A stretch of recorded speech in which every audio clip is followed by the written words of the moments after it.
Nilagdaan na ni Senate President Francis Escudero ang sabpina para persahin ang mga contractors na humarap sa pagdinig ng Senate Blue Ribbon Committee hinggil sa maanumalyang infrastructure projects.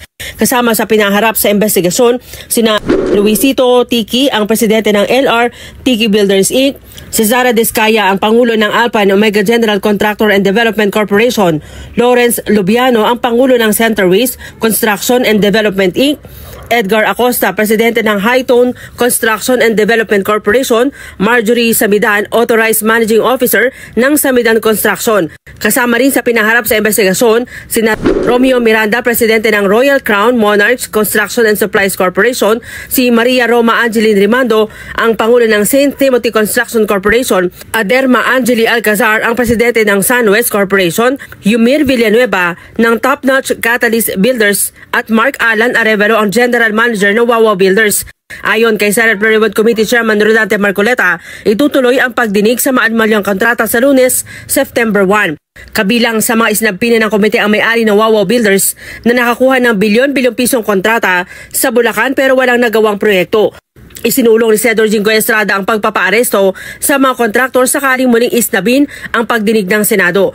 Nais naman ni Senator Ping Lacson na paimbestigahan na rin kung sino ang makapangyarihang nasa likod ng tangkang panunuhol ng isang district engineer kay Batangas Congressman Leandro Leviste para harangin ang investigasyon sa mga maanumalyang proyekto.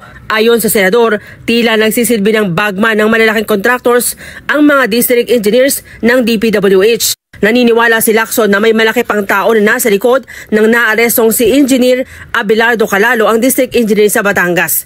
Si Calalo ay inaresto matapos umanong mag-alok ng 3 milyong suhol kay Leviste. Alam, more or less may idea naman tayo eh. At saka kung talaga mag-iimbestiga, lalabas at lalabas yan eh. Kung sino yung malalaking personalities. Kasi ang logical conclusion nito, dapat huwag mag-stop dito sa ingay ngayon. The only logical conclusion that we all need to see, talaga merong maparusahan. Kasi otherwise, parang regudo na naman tayo rito para tayong vicious cycle. Na pagkatapos ng ingay, tahimik na naman, andyan na naman ulit. Kaya kailangan, ang ano kasi coming from law enforcement.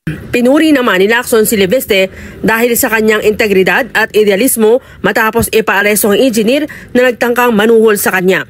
Pinayuhan niya rin ang nanay nito na si Senator Lori Legarda na tiyakin ang seguridad ng kanyang anak. Kaya breath of fresh air talaga si Congressman Leviste.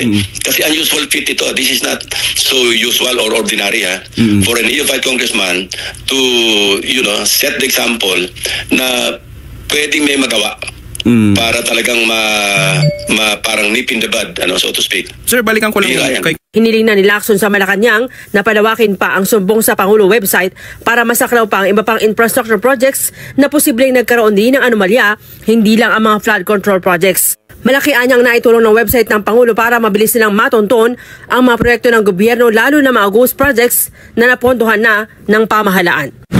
Ganun na nga sinabi ni Secretary Bonon isolated case, and I watched him in a TV interview.